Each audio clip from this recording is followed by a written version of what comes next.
Hello students, welcome to RH chemistry.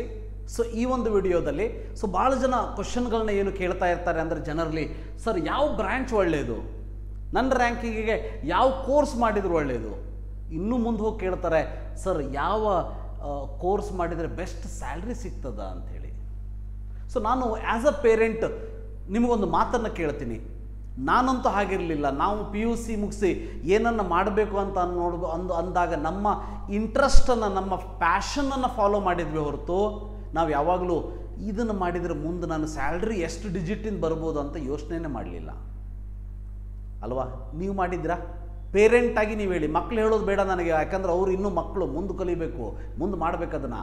So ಮುಂದೆ ಅದನ್ನು face ಮಾಡ್ತಾರೆ. ನೀವು ಹೇಳಿ, ನೀವೇನಾದರೂ ಯಾವಾಗಾದರೂ ಸ್ಯಾಲ್ರಿ ಬಗ್ಗೆ ಯೋಚನೆ ಮಾಡಿದ್ರಾ? ಹಾಗಾದರೆ ನಿಮ್ಮ ಮಕ್ಕಳು ಯಾಕೆ ಯೋಚನೆ ಮಾಡ್ತಾ ಇದ್ದಾರೆ? ನೀವು ಹೇಳ್ಬೋದು, ಸರ್ ಚೇಂಜಸ್ ಆಗಿದೆ, ಈಗ ಜೀವನದಲ್ಲಿ ಕಾಂಪಿಟೇಷನ್ ಜಾಸ್ತಿ ಆಗಿದೆ, ಏನಾದರೂ ಹಾಕ್ಕೊಂಡು ಹೋಗಲಿ. ನಾನು ಹೇಳೋದಿಷ್ಟೇ, ನನಗೆ ಯಾರಾದರೂ ಸ್ಟೂಡೆಂಟ್ಗಳು ಈ ಕ್ವಶನ್ ಕೇಳಿದರೆ ಭಾಳ ಸಿಟ್ಟು ಬರ್ತದೆ ನನಗೆ. ಮೊದಲು ಡೆಡಿಕೇಟಾಗಿ ವರ್ಕ್ ಮಾಡಿ, ನಿಮ್ಮ ಇಂಟ್ರೆಸ್ಟ್ ಯಾವುದಿದೆ ಅದನ್ನು ಫಾಲೋ ಮಾಡಿ, ಫೋಕಸ್ ಆಗಿ ವರ್ಕ್ ಮಾಡಿ, ಒಳ್ಳೆ ಮಾರ್ಕ್ಸನ್ನು ತಗೊಳ್ಳಿ. ಅದಾದಮೇಲೆ ಜಾಬ್ ಸಿಗ್ತದ, ಅದರಲ್ಲಿ ಜಾಬ್ ಸಿಕ್ಕ ಮೇಲೂ ಕೂಡ ಅದರಲ್ಲಿ ನೀವು ಒಳ್ಳೆಯದಾಗಿ ಪರ್ಫಾರ್ಮೆನ್ಸ್ ತೋರಿಸ್ಬೇಕು. Then only you can think about this salary. ಅದು ಏನೂ ಇಲ್ದೇ, ಸರ್ ನನಗೆ ಒಳ್ಳೆ ಸ್ಯಾಲ್ರಿ ಕೊಡುವಂಥ ಜಾಬ್ ಯಾವುದು ಬೇಕು ಅಂತ ಇದ್ದರೆ, don't think about all those things.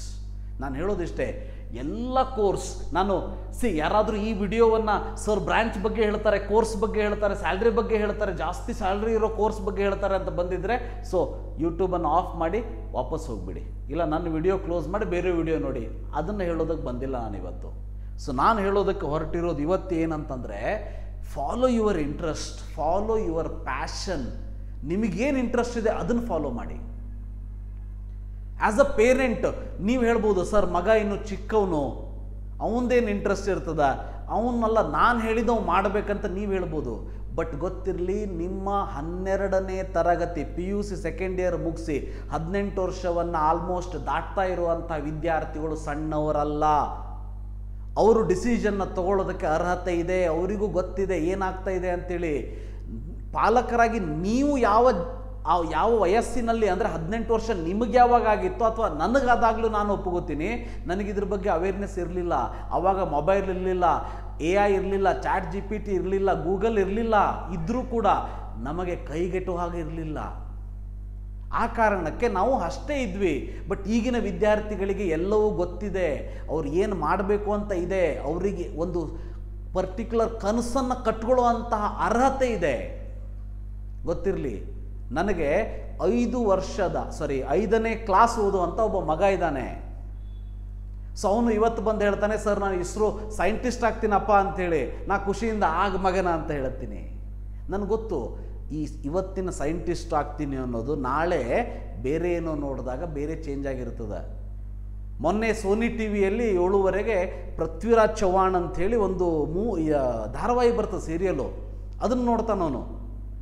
So ಅವತ್ತು ರಾತ್ರಿ ಮುಗಿಸ್ಕೊಂಡು ನಾವು ಊಟ ಮಾಡ್ತಾ ಇದ್ದೆ, ಒಂದು ಖಡ್ಗ ಕೊಟ್ಟಿದ್ದೀನಿ ಮನೆಯಲ್ಲಿ. ಖಡ್ಗ ಹಿಡ್ಕೊಂಡು ಬಂದ, ಅಪ್ಪ ನಾ ಪೃಥ್ವಿರಾಜ್ ಚವ್ಹಾಣ್ ಆಗ್ತೀನಿ ಅಂತ ಅಂದ. ಆಗಪ್ಪ ಮಗನ, ಆದರೆ ಒಂದು ಮಾತು ತಿಳ್ಕೊ, ಅವನು ಆಲ್ರೆಡಿ ಹೋಗ್ಬಿಟ್ಟ, ನಾವು ಆಗೋದಕ್ಕೆ ಸಾಧ್ಯ ಇಲ್ಲ, ನೀ ಬೇರೆ ಏನಾದರೂ ಆಗಂತ ಹೇಳಿ ಕಳಿಸಿದೆ. ಅದು ಆ ವಯಸ್ಸಿನಲ್ಲಿರುವಂಥ ಮುಗ್ಧತೆ. ಎಸ್, ಅವರಿಗೆ ಆವಾಗ ಮೊನ್ನೆ ಯಾವುದೋ CID ನೋಡಿದ ಸೋನಿ TV ಒಳಗೆ. ಸರ್ ಅಪ್ಪ ನಾ CID ಆಗ್ತೀನಂದ. ಎಸ್ ಆಗಿಬಿಡು, ನನ್ನ ಕೇಸ್ ಏನಾಯಿದ್ರು ನಿನಗೆ ಕೊಡ್ತೀನಂದೆ. ಸೊ ಅಂದರೆ ಅವೆಲ್ಲ ಒಂದು ಮುಗ್ಧತೆ. ಬಟ್ 12 ಕ್ಲಾಸು ಅಂದರೆ 10 ಆದಮೇಲೆ 12 PUC ಸೆಕೆಂಡ್ ಇಯರ್ ಮುಗಿದು 18 ವರ್ಷಕ್ಕೆ ಬಂದಿರುವಂಥ ಹುಡುಗಿ. ಸೊ ಅವರಿಗೆ ಗೊತ್ತಿದೆ ಜೀವನದಲ್ಲಿ ಏನು ಆಗ್ತಾ ಇದೆ, ಏನು ಆಗಬೇಕು, ಏನು ಮಾಡಬೇಕು ಅನ್ನೋದು. ಅವರ ಇಂಟ್ರೆಸ್ಟನ್ನು ಕೇಳಿ. ಸೊ ಅವರ ಇಂಟ್ರೆಸ್ಟನ್ನು ಕೇಳಿಕೊಂಡು ಅವ್ರು ಏನು ಮಾಡ್ತಾರೆ ಅವರಿಗೆ. ವಿದ್ಯಾರ್ಥಿಗಳಿಂದ ಏನು ಬರಬೇಕು ಅನ್ನೋದನ್ನು ಕೂಡ ಹೇಳ್ತೀನಿ. ಬಟ್ ಆ್ಯಸ್ ಅ ಪೇರೆಂಟ್ ನೀವು ಡಿಸಿಷನ್ ತೊಗೊಳ್ಳೋಕ್ಕಿಂತ ಮುಂಚೆ, ನಾನು ಡಾಕ್ಟರ್ ಆಗಬೇಕಾಗಿತ್ತು ಸರ್, ನನಗೆ ಆವಾಗ ಆಗೋದಕ್ಕೆ ಫೈನಾನ್ಷಿಯಲಿ ಸ್ಟ್ರೆಂತ್ ಇರಲಿಲ್ಲ, ಪೇರೆಂಟ್ಸ್ ಸಪೋರ್ಟ್ ಮಾಡಲಿಲ್ಲ ಅಂಥೇಳಿ ಈಗ ನೀವು ನಿಮ್ಮ ಮಕ್ಕಳನ್ನು ಡಾಕ್ಟರ್ ಮಾಡಬೇಕು ಅನ್ನೋ ಫೋರ್ಸ್ ಅವ್ರ ಮೇಲೆ ಹಾಕೋದಕ್ಕೆ ಹೋಗಬೇಡಿ. ಸರ್ ನಮ್ಮ ಖಾನ್ದಾನದಲ್ಲಿ, ಅಂದರೆ ನಮ್ಮ ಸಂಸಾರದಲ್ಲಿ, ನಮ್ಮ ಫ್ಯಾಮಿಲಿಯಲ್ಲಿ ಯಾರೂ ಡಾಕ್ಟರ್ಸೇ ಇಲ್ಲ ಸರ್, ಅದಕ್ಕಾಗಿ ಅವ್ನು ಡಾಕ್ಟರ್ ಮಾಡಲೇಬೇಕಂತ ಹೋಗಿದ್ದೀನಿ. ಅವನ ಜೀವನ ಯಾಕೆ ಹಾಳು ಮಾಡ್ತೀರಿ? ಅವನು ಡಾಕ್ಟರ್ ಆಗೋದಿತ್ತಂದ್ರೆ ಇಂಟ್ರೆಸ್ಟ್ ಇದ್ರೆ ಆಗ್ತಾನೆ. ಇಲ್ಲ ಅಂತಂದರೆ ಅವನಿಗೆ ಓದೋ ಪೇಷನ್ಸ್ ಇಲ್ಲ ಅಂದರೆ ಡಾಕ್ಟರ್ ಮಾಡಿ ಏನು ಮಾಡ್ತೀರಿ? ಸೊ ಅದಕ್ಕಾಗಿ ಮಕ್ಕಳಿಗೆ ಅವರ ಪ್ಯಾಷನ್ ಏನು, ಅವರ ಇಂಟ್ರೆಸ್ಟ್ ಏನು, ಟೆಕ್ನಿಕಲ್ ಕಡೆ ಇಂಟ್ರೆಸ್ಟ್ ಇದೆಯಾ, ಬಯಾಲಜಿ ಕಡೆ ಇಂಟ್ರೆಸ್ಟ್ ಇದೆಯಾ, ಮೆಡಿಕಲ್ ಕಡೆ ಇಂಟ್ರೆಸ್ಟ್ ಇದೆಯಾ, BAMS ಇದೆಯಾ, BDS ಇದೆಯಾ, ಇವನ್ನ ತಿಳ್ಕೊಳ್ಳೋದಕ್ಕೆ ಅವ್ರಿಗೆ ಕೊಡಿ. ಅವರು ಏನು ಹೇಳ್ತಾರೆ ಅದನ್ನು if possible try to follow. So ಹಾಗಂತೇಳಿ ಬ್ಲೈಂಡ್ಲಿ ಫಾಲೋ ಮಾಡಿ ಅಂತ ಹೇಳ್ತಾ ಇಲ್ಲ. ಕೆಲವೊಂದಷ್ಟು ಸ್ಟೂಡೆಂಟ್ಸ್ ಇರ್ತಾರೆ, ಅಪ್ಪ ಅಮ್ಮ ಹೇಳಿದೆ ವೇದವಾಕ್ಯ, ಅವ್ರು ಏನು ಹೇಳ್ತಾರೆ ಅದನ್ನು ಮಾಡೋದಕ್ಕೆ ರೆಡಿ ಆಗ್ತಾರೆ, ಅದನ್ನು ಕರೆಕ್ಟಾಗಿ ಮಾಡ್ತಾರೆ ಕೂಡ. ಅಂಥವ್ರಿಗೆ ನೀವು ಯಾವ ಬೇಕಾದರೂ ಹೇಳಿ. ಬಟ್ ಕೆಲವೊಂದಷ್ಟು ವಿದ್ಯಾರ್ಥಿಗಳು ನನಗೆ ಇದೇ ಮಾಡಬೇಕು ಅದೇ ಮಾಡಬೇಕಂತ ಇದೆ. ಬಟ್ ನಾವು ಮಾಡೋ ತಪ್ಪೇನು? What we will do? We will ask too many people's opinions. ನಾವು ಒಬ್ಬರೇ ಡಿಸಿಷನ್ ತೊಗೊಳ್ಳೋದಿಲ್ಲ. ನಾವು ಯಾವುದೋ ಒಂದು ವರ್ಕ್ ಪ್ಲೇಸಲ್ಲಿ ವರ್ಕ್ ಮಾಡ್ತಿರ್ತೀವಿ, ಹಂಗೆ ವರ್ಕ್ ಮಾಡ್ತಿದ್ದಾಗ ಹೇಳ್ತೀವಿ, ಇಲ್ಲ ನನ್ನ ಮಗ ಇವತ್ತು ಮೆಕ್ಯಾನಿಕಲ್ ಇಂಜಿನಿಯರಿಂಗ್ ಸೇರ್ಬೇಕಂತ ಅಂದ್ಕೊಂಡಿದ್ದಾನೆ ಅಂತ ಹೇಳಿ.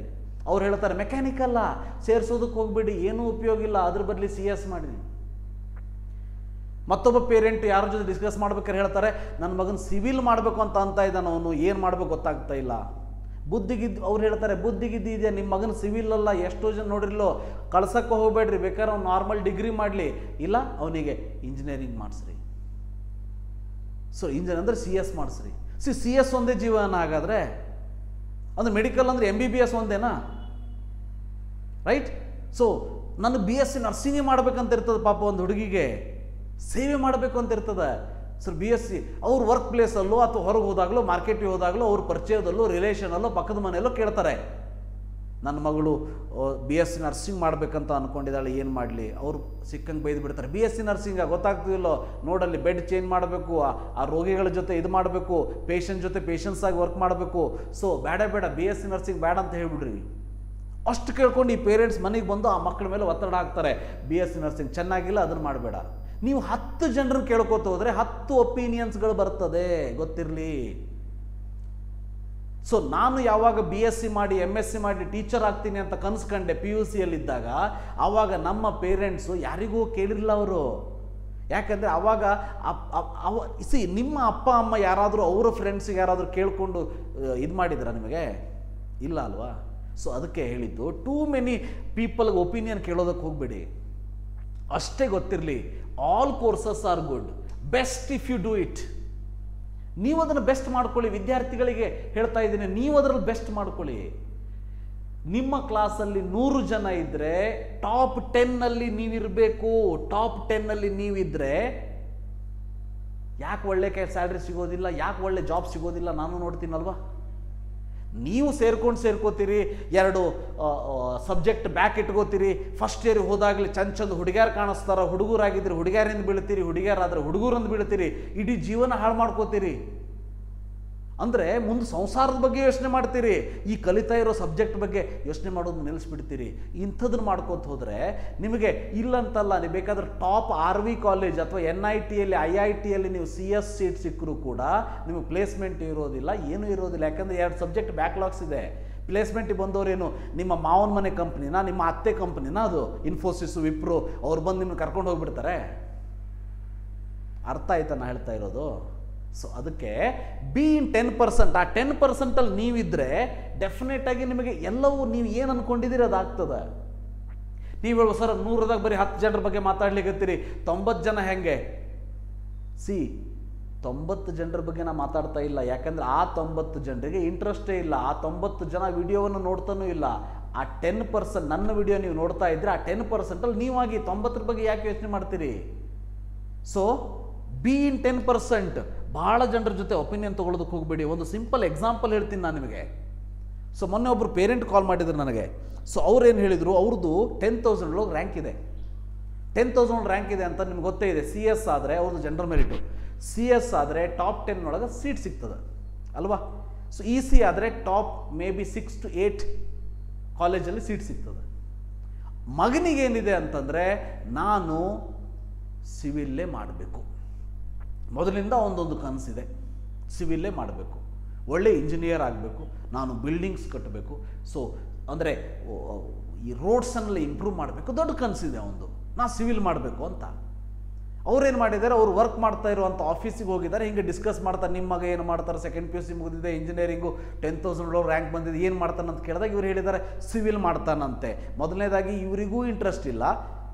ಅವ್ರು ಹೇಳಬೇಕಾದ್ರೆ ಅವ್ರ ಸಹೋದ್ಯೋಗಿಗಳು ಇರ್ತಾರಲ್ಲ, ನಮ್ಮಲ್ಲಿ ಭಾಳ ಇಂಪಾರ್ಟೆಂಟು ಅಂದರೆ ಮಜಾ ಅನ್ಸೋದೇನಂತಂದರೆ ಯಾರು ನಮಗೆ ಒಪಿನಿಯನ್ ಕೊಡ್ತಾರಲ್ಲ ಅಥವಾ ನೀವು ಯಾರಿಗೆ ಒಪಿನಿಯನ್ ಕೇಳ್ತೀರಲ್ವ, ನೀವು ಮೊದಲು ಡಿಸೈಡ್ ಮಾಡಬೇಕು ಆ ವ್ಯಕ್ತಿ ಆ ಒಂದು ಫೀಲ್ಡಲ್ಲಿ ಏನು ಮಾಡಿದ್ದಾನೆ, ಆ ವ್ಯಕ್ತಿಗೆ ಆ ಫೀಲ್ಡ್ ಬಗ್ಗೆ ಏನು ಇನ್ಫಾರ್ಮೇಷನ್ ಗೊತ್ತಿದೆ, ಅಥವಾ ಅಟ್ಲೀಸ್ಟ್ ಅವನ ಮನೆಯಲ್ಲಿ ಅವನ ಮಕ್ಕಳು ಯಾರಾದರೂ ಇದನ್ನು ಮಾಡಿ ಸಕ್ಸಸ್ ಆಗದೇ ಇರೋರು ಇದ್ದಾರಾ. ಹಾಗಿದ್ದರೆ ಅವನ ಮಾತನ್ನು ಕೇಳಿ ಒಪ್ಕೊಳ್ಳಿ. ಅವನಿಗೂ ಏನು ಗೊತ್ತಿರೋದಿಲ್ಲ, ನಿಮಗೇನು ಸಜೆಷನ್ ಕೊಡ್ತಾನಲ್ವಾ ಅವನಿಗೂ ಏನೂ ಗೊತ್ತಿರೋದಿಲ್ಲ. ಅವನು ಹಿಂಗೆ 100 ಮಂದಿ ಜೊತೆ ಕೇಳಿರ್ತಾನೆ, ಬೆಳಗ್ಗೆ ಎದ್ದ ತಕ್ಷಣ ಪೇಪರ್ ಓದಿರ್ತಾನೆ. ನೀವು ಹಂಗೆ ಹೇಳೋಕೆ ಹೋದ್ರೆ CS ಮಾಡೋದು ಬೇಡ ಅಂತ ಹೇಳ್ತೀನಿ ನಾನು. ಯಾಕಂದ್ರೆ ಮೊನ್ನೆ ಪೇಪರ್ಲ್ಲಿ ಬಂದಿತ್ತು 3,000 ಉದ್ಯೋಗಿಗಳನ್ನ ಹೊರಗೆ ಹಾಕಿದ ಅಮೆಜಾನ್, 2,000 ಉದ್ಯೋಗಿಗಳಿಗೆ ಕೋಕ್ ಕೊಟ್ಟ ಆ್ಯಪಲ್. ಅಂದರೆ ಆ 2,000 ನೀವು ಇದ್ದರೆ ನಿಮಗೆ ಹೊರಗೆ ಹಾಕ್ತಾರಲ್ವ, CS ಮಾಡೋದಕ್ಕೆ ಹೋಗಬೇಡಿ. ಹಾಗಾದರೆ ಹಾಗಿರೋದಿಲ್ಲ ಜೀವನ ಅನ್ನೋದು.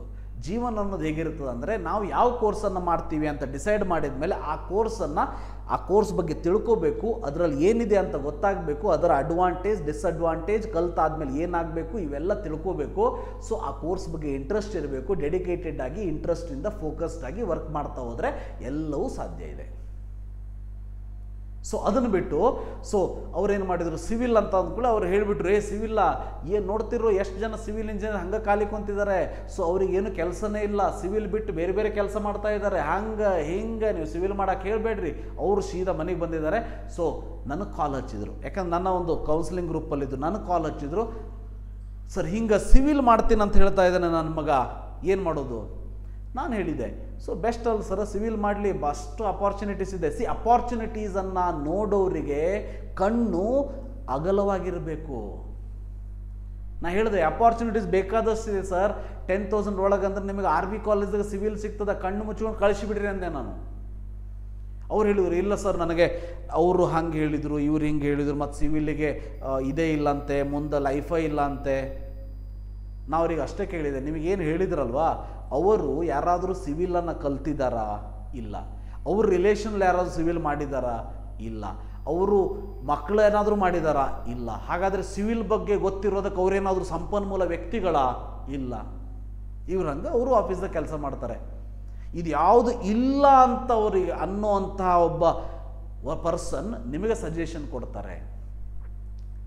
ನಾನು ಇದರಲ್ಲಿ ಯಾರಾದರೂ ಸಜೆಷನ್ ಕೊಡೋರಿಗೂ ಹೇಳ್ತೀನಿ, ದಯವಿಟ್ಟು ಮೊದಲು ಈ ಕೋರ್ಸ್ ಬಗ್ಗೆ ಹೀಗೆ, ಈ ಕೋರ್ಸ್ ಹೀಗೆ, ಈ ಕೋರ್ಸ್ ಹೀಗೆ ಅಂತ ಡಿಸಿಷನ್ನ ಹೇಳೋದಕ್ಕಿಂತ ಮುಂಚೆ ಅದನ್ನು ಸ್ಟಡಿ ಮಾಡಿ, ಅದ್ರ ಅಡ್ವಾಂಟೇಜ್ ಬಗ್ಗೆ ತಿಳ್ಕೊಳ್ಳಿ. ಅದಾದಮೇಲೆ ನೀವು ಸಜೆಷನ್ ಕೊಡಿ. ನಮ್ಮಲ್ಲಿ ಎಲ್ಲ ಹೇಗೆ ಅಂತ ಅಂದರೆ, ನಾನು ಫಾಲೋ ಮಾಡೋದಿಲ್ಲ, ಬಟ್ ಎಲ್ಲರಿಗೂ ಫಾಲೋ ಮಾಡು ಅಂತ ಉಪದೇಶ ಮಾಡ್ಕೋತ ಹೋಗ್ತೀನಿ. ಉಪಯೋಗ ಇಲ್ಲ, ಇದು ನಿಮ್ಮ ಮನಸ್ಸು ಒಪ್ಪೋದಿಲ್ಲ. ಸೊ ಅದಕ್ಕಾಗಿ ಹೇಳ್ತಾ ಇದ್ದೀನಿ, ಸೊ ಉಪದೇಶ ಹಂಗೆ ಕೊಡೋದಕ್ಕೂ ಹೋಗಬೇಡಿ. ಅದರ ಜೊತೆಗೆ ಉಪದೇಶ ಹಿಂಗೆ ಯಾರಾದರೂ ಹೇಳಿದರೆ ಅವರ ಹಿನ್ನೆಲೆ ಏನು ಅನ್ನೋದನ್ನು ಕೂಡ ತಿಳ್ಕೊಳ್ಳಿ ಅಂತ ಹೇಳ್ತೀನಿ ನಾನು. So don't think about the salary ಬಗ್ಗೆ ಥಿಂಕ್ ಮಾಡಬೇಡಿ. ಸ್ಯಾಲ್ರಿ ಅನ್ನೋದು ನಿಮ್ಮನ್ನು ಹಂಗೆ ಫಾಲೋ ಮಾಡ್ಕೋತಾ ಬರ್ತದೆ. ನೀವು ಡೆಡಿಕೇಟೆಡ್ ಆಗಿ ವರ್ಕ್ ಮಾಡಿದರೆ ಈ ಸ್ಯಾಲ್ರಿ, ನೇಮ್, ಫೇಮ್ ಎಲ್ಲವೂ ಕೂಡ ನಿಮ್ಮನ್ನು ಫಾಲೋ ಮಾಡ್ತದೆ, ಗೊತ್ತಿರಲಿ. ರೈಟ್? ಸೊ ಪ್ಲೇಸ್ಮೆಂಟ್ ಇದೆಯೋ ಇಲ್ವೋ? ಪ್ಲೇಸ್ಮೆಂಟ್ ಅನ್ನೋ ದೊಡ್ಡ ವರ್ಡ್ ಆಗಿಬಿಟ್ಟಿದೆ ಈಗ. ಒಂದು ಪಾಯಿಂಟ್ ಹೇಳ್ತೀನಿ, toppest college of Karnataka also this year they had 60% of placement. ಅವ್ರು ಹೇಳ್ಕೊತಾರೆ ನಮ್ದು 80%, 100%. ಒಳಗಿದ್ದವ್ರಿಗೆ ಗೊತ್ತಾಗ್ತದೆ, ಅಂದರ್ ಕಿ ಬಾತ್ ಹೇ. ಉಳಿದ 40 ಜನ 40%ಅಲ್ಲಿ 20% ಕ್ವಾಲಿಫೈ ಆಗಿಲ್ಲ. ಯಾಕೆ ಅಂತ ಅಂದರೆ ಅವ್ರದ್ದು ಬ್ಯಾಕ್ಲಾಗ್ಸ್ ಇದೆ. ಸೊ ಇನ್ನು 20% ಜನ CGPA ಮೇಂಟೈನ್ ಮಾಡಿಲ್ಲ. ಯಾಕಂದರೆ 8.0 ಮೇಲೆ CGPA ಇದ್ದವ್ರು ತೊಗೊಳ್ತಾ ಇದ್ದಾರೆ. ಅದಕ್ಕಿಂತ ಕಡಿಮೆ ಇದ್ದವ್ರು ಕಂಪ್ನೀಸ್ಗಳು ಮೂಸು ನೋಡ್ತಾ ಇಲ್ಲ. ಅಂದರೆ ನಾ ಹೇಳೋ ತಾತ್ಪರ್ಯ ಇಷ್ಟೇ, ನೀವು ಏನೇ ಟಾಪ್ ಕಾಲೇಜ್ ಸೇರಿದ್ರು, ಟಾಪ್ ಬ್ರ್ಯಾಂಚ್ ಸೇರಿದ್ರು, ಪ್ಲೇಸ್ಮೆಂಟ್ ಗ್ಯಾರಂಟಿ ಅಲ್ಲ. ಅಲ್ಲಿ ಹೋಗಿ ನೀವು ಮಾಡಿಕೊಂಡ್ರೆ, ಒಳ್ಳೆಯದಾಗಿ ಕಲ್ತ್ರೆ, ನಿಮಗೆ ಟ್ಯಾಲೆಂಟ್ ಇದ್ದರೆ, ಸೊ ಕೋಡಿಂಗ್ ಕಲ್ತ್ರೆ, ಲ್ಯಾಂಗ್ವೇಜ್ ಕಲ್ತ್ರೆ, ಸಾಫ್ಟ್ವೇರ್ ಡೆವಲಪ್ಮೆಂಟ್ ಕಲ್ತ್ರೆ ಮಾತ್ರ ನಿಮಗೆ ಉದ್ಧಾರ ಆಗ್ತದೆ. ಸೊ ಅದು ಬಿಟ್ಟು ನಾರ್ಮಲ್ ಆಗಿ 10 ಜೊತೆ ಒಬ್ರು 11 ಇರ್ತೀನಿ ಅಂತ ಇದ್ರೆ ಆಗೋದಿಲ್ಲ. ಅದಕ್ಕೆ ಹೇಳ್ತಾ ಇದ್ದೀನಿ, ಪ್ಲೇಸ್ಮೆಂಟ್ ಬಗ್ಗೆ ಭಾಳ ಥಿಂಕ್ ಮಾಡಬೇಡಿ. Even low priority colleges in which the students who have done top have got very good placement, 15 lakh 20 lakh salary per year. So ನಾವು ಟಾಪ್ ಕಾಲೇಜ್ ಅಂತೀವಿ, ಮಿಡಲ್ ಲೆವೆಲ್ ಕಾಲೇಜಸ್ ನೋಡಿ ಅಲ್ಲೂ ಕೂಡ, ಬಟ್ ಟಾಪ್ ಮಾಡ್ಕೋಬೇಕು ನೀವು ಇಷ್ಟೇ ನೋಡಬೇಕು, ಇನ್ಫ್ರಾಸ್ಟ್ರಕ್ಚರ್ ಇದೆಯಾ, ಟೀಚಿಂಗ್ ಇದೆಯಾ, ಸೊ ಲ್ಯಾಬ್ಸ್ ಇದೆಯಾ, ಅದನ್ನು ನೋಡ್ಕೊಳ್ಳಿ. ಅದು ಬಿಟ್ಟು ಪ್ಲೇಸ್ಮೆಂಟ್ ಇಲ್ಲ ಅಂತಂದ್ರೆ ಪ್ಲೇಸ್ಮೆಂಟ್ ಏನು ಎಲ್ಲರೂ ಅಂದರೆ ಅಡ್ಮಿಷನ್ ಆದವ್ರು ಎಲ್ಲರಿಗೂ ಪ್ಲೇಸ್ಮೆಂಟ್ ಆಗಿಬಿಡ್ತದ? ಸೊ ಆಗೋದಿಲ್ಲ. ಸೊ ಬಟ್ ಸ್ಟೂಡೆಂಟ್ಸ್ಗಳಿಗೆ ನಾನು ಹೇಳೋದಿಷ್ಟೇ, ಸ್ಟೂಡೆಂಟ್ಸ್ಗಳು ನೀವು ನನಗಿದು ಇಂಟ್ರೆಸ್ಟ್ ಇದೆ, ಇದನ್ನು ಮಾಡ್ತೀನಿ ಅಂತ ಹೇಳೋದಕ್ಕಿಂತ ಮುಂಚೆ ಮಿನಿಮಮ್ ಐಡಿಯಾ ಇರಬೇಕು ಅದ್ರ ಬಗ್ಗೆ. What you are learning, syllabus ಏನಿದೆ, ಏನು ಕಲಿತೀರಿ, ಸೊ ಅಡ್ವಾಂಟೇಜಸ್ ಏನು, ಡಿಸ್ಅಡ್ವಾಂಟೇಜಸ್ ಏನು, ಚಾಲೆಂಜಸ್ಗಳಿಗೆ ಪ್ರಿಪೇರ್ ಆಗಿ. ಏನೇ ಬಂದರೂ ನಾನು ಫೇಸ್ ಮಾಡ್ತೀನಿ ಅನ್ನೋದನ್ನು ತಲೆಯಲ್ಲಿ ಇಟ್ಕೊಳ್ಳಿ. ಸೊ ಅದ್ರ ಬಗ್ಗೆ ನಾಲೆಜೇ ಇಲ್ಲದೇನೆ ಈಗ ಪೇರೆಂಟ್ಸ್ ಬಂದು ಕೇಳಿ ನೀ ಯಾವ್ದು ಮಾಡ್ತೀಯ ಅಂತಂದ್ರೆ ನಾನು ರೋಬೋಟಿಕ್ಸ್ ಆ್ಯಂಡ್ AI ಮಾಡ್ತೀನಿ. ಎಷ್ಟು ಚಂದ ಕಾಣಿಸ್ತದ ಅಲ್ವಾ, ಕೇಳಿಸ್ತದ ಕಿವಿಗೆ. ರೋಬೋಟಿಕ್ಸ್ ಆ್ಯಂಡ್ AI ಮಾಡ್ತೀನಿ, computer science with data science ಮಾಡ್ತೀನಿ. ಹೌದು, ಡೇಟಾ ಸೈನ್ಸ್ ಅಂದ್ರೇನು, ಅದ್ರಾಗ ಏನು ಕಲಿತೀರಿ? ಕಂಪ್ಯೂಟರ್ ಸೈನ್ಸ್ ಕೋರ್ ಬ್ರಾಂಚಿಗೂ ಡೇಟಾ ಸೈನ್ಸಿಗೂ ಏನು ಡಿಫ್ರೆನ್ಸ್ ಇದೆ? ಸೊ ರೋಬೋಟಿಕ್ಸ್ ಆ್ಯಂಡ್ AI ಅಲ್ಲಿ ಏನು ಕಲಿತೀರಿ? ಅದನ್ನು ಕಲಿತ ಮೇಲೆ ಜಾಬ್ ಅಪಾರ್ಚುನಿಟೀಸ್ ಏನಿದೆ? ಇದನ್ನು ನೀವು ಭಾಳ ಸಿಂಪಲ್ಲು, ನಿಮ್ಮ ಕೈಯಲ್ಲಿ ಮೊಬೈಲ್ ಇದೆ, ನಿಮಗೆ ಮೊಬೈಲ್ ಇದೆ, ಕೈಯಲ್ಲಿ ಇಂಟರ್ನೆಟ್ ಇದೆ, ಬರೀ ಗೂಗಲ್ ಫೇಸ್ಬುಕ್ ನೋಡೋಕ್ಕೆ ಬರ್ತದ, ಸೊ ಇನ್ಸ್ಟಾಗ್ರಾಮಲ್ಲಿ ಸ್ಟೋರೀಸ್ ನೋಡ್ಲಿಕ್ಕೆ ಬರ್ತದ, ವಾಟ್ಸಪ್ಪಲ್ಲಿ ಮೆಸೇಜ್ ಮಾಡ್ಲಿಕ್ಕೆ ಬರ್ತದ, ಗೂಗಲಲ್ಲಿ ಸಿಂಪಲ್ಲಾಗಿ ನಿಮಗೆ ಇದನ್ನು ಟೈಪ್ ಮಾಡೋದಕ್ಕೆ ಬರೋದಿಲ್ವಾ? ಟೈಪ್ ಮಾಡಿ ಸರ್ಚ್ ಕೊಟ್ಟರೆ ಬೇಕಾದ ಇನ್ಫಾರ್ಮೇಷನ್ ಬರ್ತದೆ. ಸೊ ChatGPT ಅಂತ ಹೊಡೀರಿ ನೀವು ಗೂಗಲಿಗೆ ಹೋಗಿ, ಅಲ್ಲಿ ಕ್ವಶನ್ ಹಾಕಿ ಅಂತ ಕೇಳ್ತದೆ, ಕ್ವಶನ್ ಬೇಕಾದ ಕ್ವಶನ್ ಕೇಳಿ, ಸಿಲ್ಲಿ ಕ್ವಶನ್ ಕೇಳಿ ಆನ್ಸರ್ ಮಾಡ್ತದ. ಸೊ ಅದ್ರಲ್ಲಿ ಬೇಕಾದ ಬರ್ತದೆ ನಿಮಗೆ ಇನ್ಫಾರ್ಮೇಷನ್. ಅದನ್ನು ಬಿಟ್ಟು ನಿಮಗೆ ಏನೂ ಗೊತ್ತಿಲ್ಲದೇನೆ ನಾನು ರೋಬೋಟಿಕ್ಸ್ ಆ್ಯಂಡ್ AI ಮಾಡ್ತೀನಿ, ಮತ್ತು ಅದ್ರ ಬಗ್ಗೆ ನಿಮ್ಗೆ ಗೊತ್ತಿಲ್ಲ ಅಂದ್ರೆ ಪೇರೆಂಟ್ಸ್ ಹೆದರೋರೆ. ಪೇರೆಂಟ್ಸ್ ಮತ್ತು ಬೇರೆಯವ್ರಿಗೆ ಕೇಳ್ತಾರೆ, ಅವರು ಕೇಳೇ ಇರೋದಿಲ್ಲ ರೋಬೋಟಿಕ್ಸ್ ಆ್ಯಂಡ್ AI, ಸೊ ನನಗಂತೂ ಗೊತ್ತಿಲ್ಲ ಬಟ್ ಮಾಡೋದಕ್ಕೆ ಹೋಗಬೇಡಿ ಅಂತ ಹೇಳ್ತಾರೆ ಪೇರೆಂಟ್ಸಿಗೆ. ಅದಕ್ಕೆ ಹೇಳ್ತಾ ಇದ್ದೀನಿ, ಆ್ಯಸ್ ಅ ಸ್ಟೂಡೆಂಟ್ ನೀವು ತಿಳ್ಕೊಂಡಿರಬೇಕು ನೀವೇನು ಮಾಡ್ತಾ ಇದ್ದೀರಿ, ಯಾವುದು ನಿಮಗೆ ಇಂಟ್ರೆಸ್ಟ್ ಇದೆ.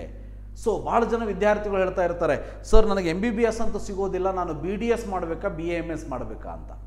ನಾನು ಹೇಳ್ತೀನಿ ನಿಮಗೆ ಏನು ಇಂಟ್ರೆಸ್ಟ್ ಇದೆ ಅದನ್ನು ಮಾಡಿ. ಸೊ ಸರ್ ಮತ್ತೆ ನನಗೆ BAMS ಮುಂದೆ ಸ್ಕೋಪೇ ಇಲ್ಲ ಅಂತ ಹೇಳಿದ್ದಾರೆ. ನಾನು ಡೈರೆಕ್ಟಾಗಿ ಹೇಳ್ತೀನಿ, ಯಾರು ಹೇಳಿದ್ದಾರೆ? ಹೇಳಿದವರು ನಿಮಗೆ BAMS ಮಾಡಿದವರ? BAMS ಮಾಡಿದವ್ರಲ್ಲೂ ಕೂಡ ಡಿಫ್ರೆನ್ಸ್ ಇರ್ತದೆ.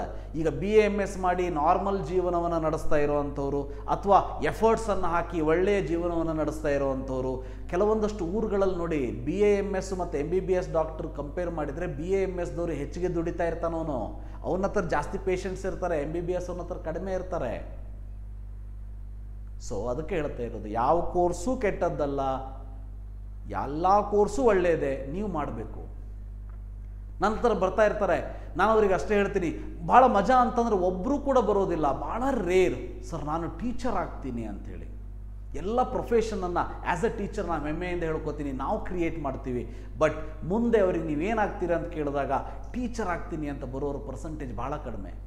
ಇವತ್ತಿಗೂ ಕೂಡ ನಮ್ಮ ಎಜುಕೇಷನ್ ಇಂಡಸ್ಟ್ರಿಯಲ್ಲಿ ಫಿಸಿಕ್ಸು, ಕೆಮಿಸ್ಟ್ರಿ, ಮ್ಯಾಥಮೆಟಿಕ್ಸು, ಬಯಾಲಜಿ ಅಂದರೆ ಟಾಪ್ ಲೆವೆಲಲ್ಲಿ ಕಲಿಸುವಂತಹ ಟೀಚರ್ಸ್, ಇನ್ವಾಲ್ವ್ ಆಗಿ ಕಲಿಸುವಂಥವ್ರು, ವಿದ್ಯಾರ್ಥಿಗಳ ಜೊತೆ ವಿದ್ಯಾರ್ಥಿಗಳ ರೀತಿಯಲ್ಲಿ ಅವರ ಲೆವೆಲ್ಲಿಗೆ ಹೋಗಿ ಕಲಿಸುವಂಥವ್ರು ಟೀಚರ್ಸ್ಗಳು ಇನ್ನೂ ಬೇಕಾಗಿದೆ ನಮಗೆ.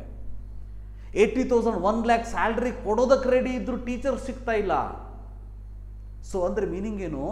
ನೀವು ಟೀಚರ್ ಆಗಿ ಆ ಡೆಡಿಕೇಶನ್ ಇದ್ದರೆ, ಆ ಇಂಟ್ರೆಸ್ಟ್ ಇದ್ದರೆ, ಆ ಸ್ಟೂಡೆಂಟ್ಸ್ಗಳನ್ನ ಮ್ಯಾನೇಜ್ ಮಾಡುವಂಥ ಟೆಕ್ನಿಕ್ಸ್ ನಿಮ್ಗೆ ಗೊತ್ತಿದ್ದರೆ, definitely you are going to get very good salary in the teaching also.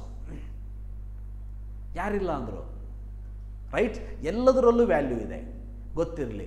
ಆದರೆ ಆ ವ್ಯಾಲ್ಯೂವನ್ನು ತಂದುಕೊಳ್ಳುವಂಥ ಕೆಲಸ ನಿಮ್ಮಿಂದ ಆಗಬೇಕು ಅನ್ನೋದು ಗೊತ್ತಿರಲಿ ಅಷ್ಟೇ. ಸೊ ಅದಕ್ಕಾಗಿ ಹೇಳ್ತಾ ಇದ್ದೀನಿ, so don't worry about placement, job opportunities. ಅವೆಲ್ಲ ಇರಬೇಕು, ಆದರೆ ನಿಮ್ಮ ಇಂಟ್ರೆಸ್ಟನ್ನು ಫಾಲೋ ಮಾಡಿ, ನಿಮ್ಮ ಪ್ಯಾಷನನ್ನು ಫಾಲೋ ಮಾಡಿ. ನೀವೇನು ಆಗಬೇಕು ಅಂತ ಅಂದ್ಕೊಂಡಿದ್ದೀರಿ ಅದ್ರ ಬಗ್ಗೆ ಥಿಂಕ್ ಮಾಡಿ. ನಾನು ಅದೇ ಹೇಳಿದೆ, ಇವತ್ತು ಬಂದು ನನ್ನ ಮಗ CID ಆಗ್ತೀನಿ ಅಂತ ಹೇಳಿದರೆ ನಾನು ಅವನಿಗೆ ಏನೂ ಕೇಳೋದಿಲ್ಲ, ಯಾಕಂದರೆ ಇವತ್ತು ನನಗೂ ಗೊತ್ತಿದೆ.